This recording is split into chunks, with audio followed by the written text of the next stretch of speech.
Hello guys. आज का topic है सीबीडी। बेसिकली ये कन्वेंशन है यूनाइटेड नेशन का, convention on biological diversity. So biological diversity क्या होता है, उसका डेफिनेशन देखते हैं। सो बेसिकली बायोलॉजिकल मतलब होता है लिविंग, डाइवर्सिटी मतलब डिफरेंसेस। डिफरेंसेस किस बेसिस पे होता है? Genetics, species and ecosystem level पे। जेनेटिक्स मतलब तो पता ही है कि ह्यूमन में डिफरेंट टाइप्स के जीन्स पाए जाते हैं।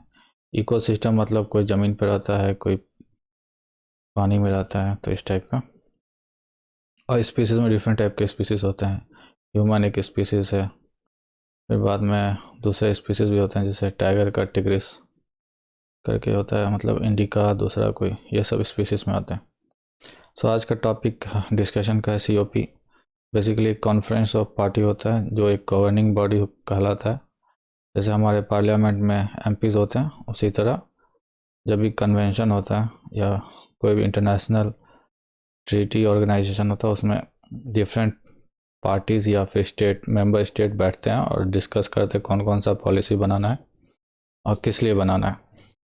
तो ये कॉन्फ्रेंस होता है पार्टीज़ का इन सीबीडी में।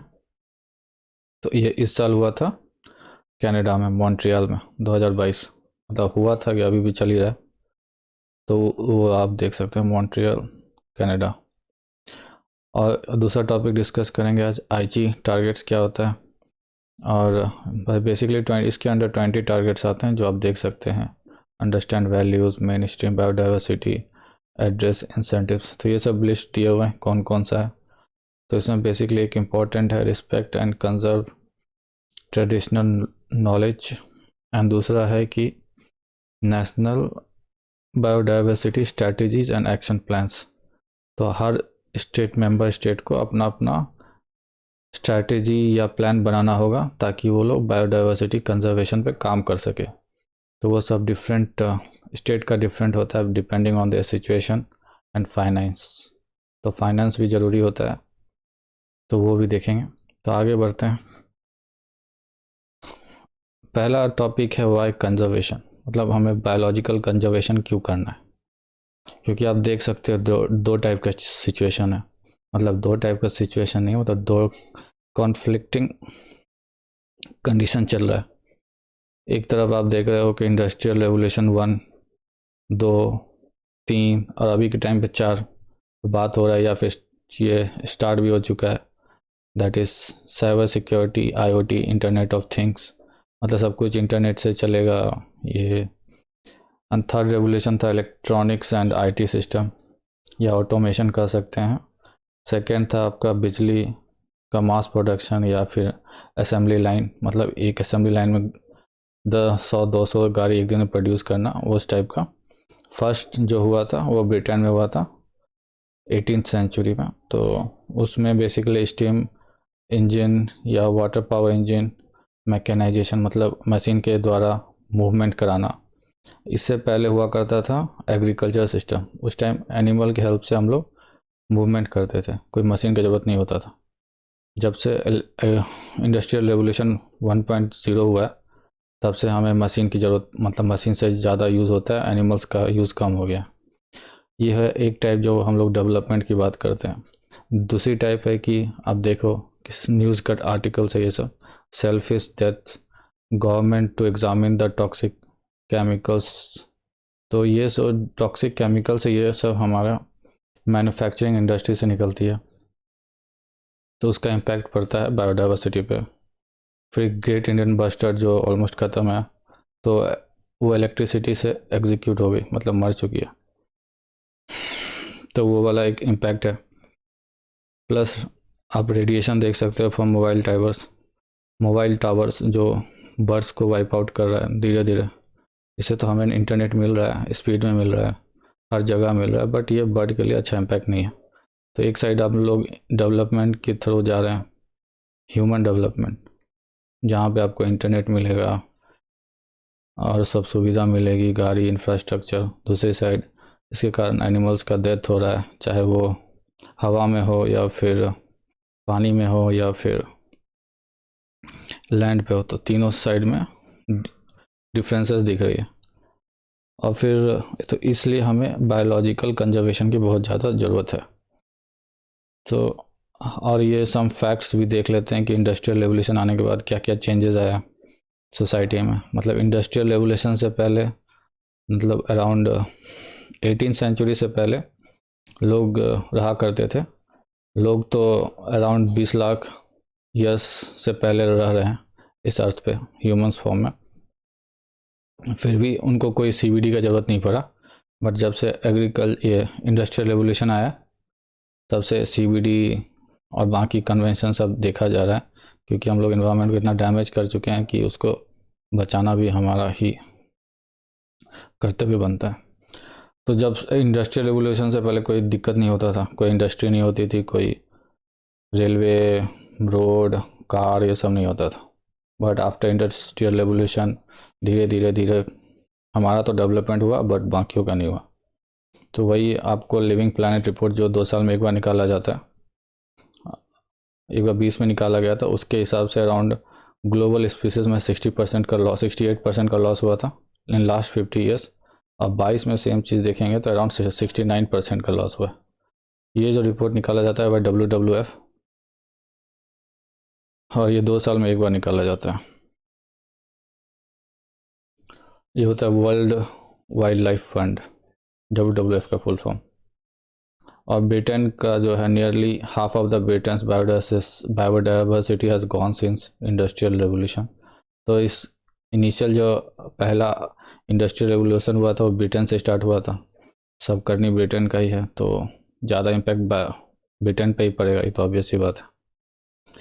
और क्लाइमेट भी इसके कारण चेंजेस हो रहे हैं, क्योंकि ज़्यादा कार, रेलवे, ये सब यूज़ होता है, या फिर आप जो भी सिस्टम यूज़ करते हो, इलेक्ट्रिसिटी इंडिया में मोस्टली कोल से ही प्रोड्यूस होता है, तो उससे आपका ग्लोबल वार्मिंग हो रहा है। तो उससे ये डेटा भी है कि around 5% of species are expected to go extinct just as a result of 2 degree of warming alone. मतलब अगर 2 डिग्री ज़्यादा टेम्परेचर हो गया बिफोर इंडस्ट्रियल रेवोल्यूशन आने से पहले जो टेम्परेचर था उससे ज़्यादा 2 डिग्री बढ़ गया तो 5% स्पीसीज तो ऐसे ही एक्सटिंक्ट में हो जाएंगे।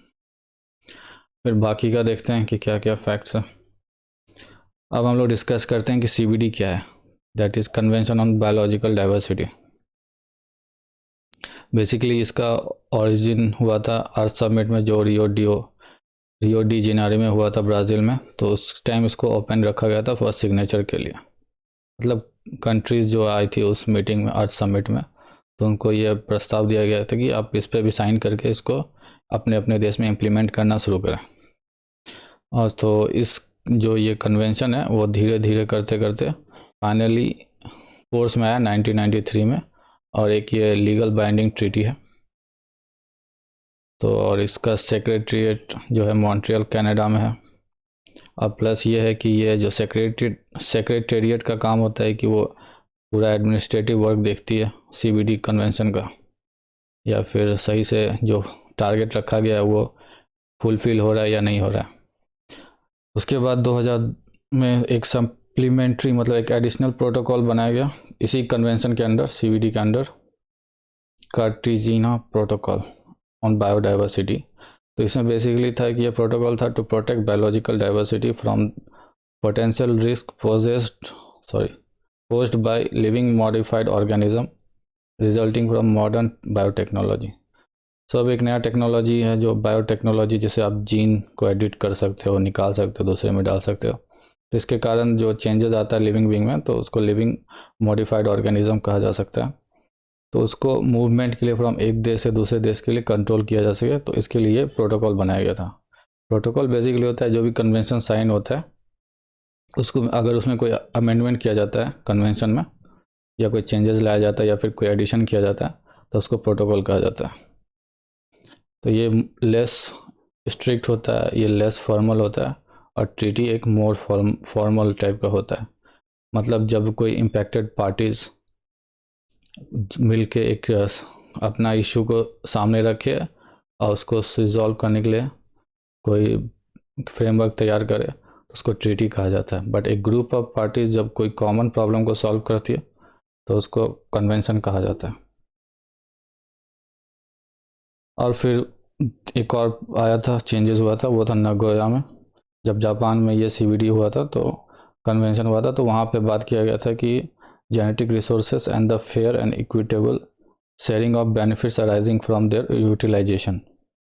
मतलब आप लोग कोई भी जेनेटिक रिसोर्सेज का यूज़ कर रहे हैं तो वो आप सिर्फ अपने तक नहीं रखेंगे, या फिर जिससे कोई बेनिफिट हो रहा है, जैसे आप कोई मतलब इम्प्रूवमेंट कर रहे हैं, बॉन्टैसो जैसे हाइब्रिड सीड आता है, तो उस टाइप का कोई सीड बनाए और उससे लोगों का ये भलाई हो रहा है, ज़्यादा प्रोडक्शन हो रहा है क्रॉप का, तो उस लिए सबको इसको देना होगा। ऐसा नहीं कि आप अपने तक ही रख सकते हैं। तो कोई भी जेनेटिक रिसोर्सेज का भी यूज़ कर रहे हैं किसी भी देश का, जैसे होता है अफ्रीका में कोई जाता है तो वहाँ पे कोई प्लांट होता है, हर्बल प्लांट, तो उसको अपना कॉपीराइट करवा लेता है। तो वो उससे क्या होता है कि वो जो कंपनी जिसने सर्च किया था सिर्फ बेनिफिट वही कमाती है, कॉपीराइट से सबको उसको ये देना होता है, कुछ एक्स्ट्रा मनी, क्या बोलते हैं उसको, कुछ एक्स्ट्रा मनी देना होता है एज अ लॉयल्टी। तो वो मनी सिर्फ उसी के पास आता है, बाकी को कुछ नहीं मिलता है। तो मिला तो अफ्रीका से, कमा रही है सिर्फ एक प्राइवेट कंपनी। तो उस टाइप का सिचुएशन क्रिएट नहीं हो, तो इसलिए वो लोग genetic resources and fair and equitable sharing of benefits arising from their utilisation एक प्रोटोकॉल लाया गया था नगोया में, तो उस पर भी साइन किया मोस्टली कंट्रीज़ ने। और ये नगोया प्रोटोकॉल हुआ, नगोया सबमिट हुआ था जापान में COP10 में 2010। और उसी में एक टारगेट निकल के आया था आईची टारगेट्स, जो 20 टारगेट्स है, जो फर्स्ट स्लाइड में दिखा चुका हूँ, 20 टारगेट्स हैं। और ये बेसिकली टाइमलाइन था इसका 2011 से 2020। तो देखेंगे कितना कुछ मतलब फ़ायदा हुआ या फिर कोई इम्प्लीमेंट हो पाया कि नहीं। बेसिकली एक कोई मतलब सबसे बड़ा इशू था कि ये अटरली फेलियर टारगेट्स थे, कोई भी मैनली अचीव नहीं हुआ, बहुत लेस चांसेस है। उसमें से एक ही टारगेट अचीव हुआ था, वो था कि about 15% of world's land and 8% of world ocean territories are under some form of protection. तो वो करने में थोड़ा अचीव हुआ, बट टारगेट था 17% लैंड के लिए और 10% ओशन के लिए, ताकि ये सब जो एरिया है वो प्रोटेक्शन के अंदर डाला जा सके। सो इंडिया में प्रोटेक्शन के लिए कल बात हुआ था कि वाइल्ड लाइफ सेंचुरीज और नेशनल पार्क होते हैं, तो उस टाइप का कोई प्रोटेक्शन दिया जा सके जो भी लैंड रिसोर्सेस है या फिर ओशन रिसोर्सेस है। सो ये नहीं इम्प्लीमेंट होने का सबसे बड़ा कारण था फाइनेंस। तो पहले डिस्कस कर चुका हूँ, क्योंकि ग्लोबल इन्वायरमेंट फैसिलिटी जो इसको फाइनेंस करती है, तो उसका टारगेट था कि कलेक्ट करने का अराउंड 100 बिलियन, बट वो कलेक्ट कर पाई 5 billion from 29 countries for the period of 2022 से 26 तक। तो टारगेट था मोर देन 100 बिलियन और मिला सिर्फ 5, तो इससे तो कुछ फुलफिल नहीं होगा। तो इसके लिए भी कुछ काम नहीं आया, आईची टारगेट्स का कोई यूज़ नहीं हो पाया। सो अब फिर नया टारगेट बनाया गया है 2030 तक के लिए। तो इसको कहते हैं the new global framework for managing nature for 2030 तक।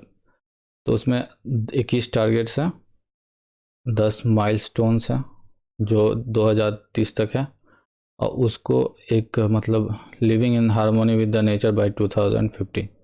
मतलब ये टारगेट अचीव होने के बाद फिर धीरे धीरे और इम्प्रूवमेंट करके ऐसा करेंगे कि हम लोग मतलब जितने भी इंडस्ट्रियल रेवोल्यूशन हुए हैं उनसे पहले जो इन्वायरमेंट था, कंडीशन था, उस टाइप का हो जाए। तो उसमें से कुछ टारगेट्स हैं, उसको देख लेते हैं। ज़्यादा मतलब है तो 21, कुछ देख लेते हैं। At least 30% globally of land areas and sea areas, especially of particular importance for biodiversity and its contribution to the people, should be conserved, and prevent and reduce the rate of introduction and establishment of invasive alien species by 50%। तो alien species को भी reduce करने का बात है। Land area को मतलब अभी तक तो 15 हुआ था, तो अब इसको 30% करने का टारगेट रखा गया लैंड एंड सी एरियाज़ को। लैंड एरिया 15 था, सी एरियाज 8% ही अचीव हुआ था। उसको अंडर प्रोटेक्शन रखने के लिए अभी 30% का टारगेट है। और इसमें जो है आपका इन्वेसिव स्पीसीज जो रिलीज़ होते हैं आफ्टर जेनेटिक मॉडिफिकेशन, या फिर ऐसे ही दूसरे को बाहर से ले आके रख देते हैं। इसका रीज़न इसलिए होता है क्योंकि ये इंडिजीनियस जो इकोसिस्टम है उसको डिस्ट्रॉय कर देती है। इसलिए इसका जो मतलब इंट्रोडक्शन होता है दूसरे कंट्रीज़ में वो कम से कम किया जा सके। तो टारगेट के हिसाब से <50 होना चाहिए, बट और भी किया जा सकता है। फिर तीसरा है कि reduce nutrients loss to the environment by at least half, pesticide by at least 2/3 and eliminate the discharge of plastic waste. तो मतलब पेस्टिसाइड को 2/3 कम करना है टारगेट के हिसाब से यूज़। और उसके बाद इन्वायरमेंटल में जो न्यूट्रिएंट लॉस्ट होता है उसको हाफ से रिड्यूस करना है। न्यूट्रिएंट्स तो बहुत होते हैं सॉइल में, जैसे हो गया के, पोटेशियम, फिर नाइट्रोजन एंड पोटास, ये सब भी होते हैं। तो वो सब का लॉस्ट फ्रॉम द लैंड कम हो, ये कम हो, तो इस पर ध्यान देना है भाई सरकार, ये टारगेट है। फिर चौथा है कि ecosystem based approaches to contribute to the mitigation and adaptation to climate change, contributing at least 10 gigaton carbon dioxide per year to the mitigation. मतलब आपको स्टोरेज क्रिएट करना 10 gigaton of carbon dioxide through mitigation, मतलब आपको बहुत से पौधे लगाना है, रिफॉरेस्टेशन करना है। फिर आपका है रीडायरेक्ट, रिपर्पस, रिफॉर्म और eliminate incentives harmful for biodiversity in just equitable manner, reducing them at least 500 billion per year. मतलब आपको बायोडाइवर्सिटी को इतना प्रोटेक्ट करना है कि एटलीस्ट आपको 500 बिलियन का इन जीडीपी फॉर्म फ़ायदा हो, नहीं तो ऐसे लॉस होता है। और finally finance at least 200 billion per year का फाइनेंस जुगाड़ना है। फिर आगे देखते हैं, ये सब तो नया टारगेट है 2030 तक का, अब कितना अचीव होगा वो तो टाइम बताएगा। तो आज के लिए इतना ही, थैंक यू।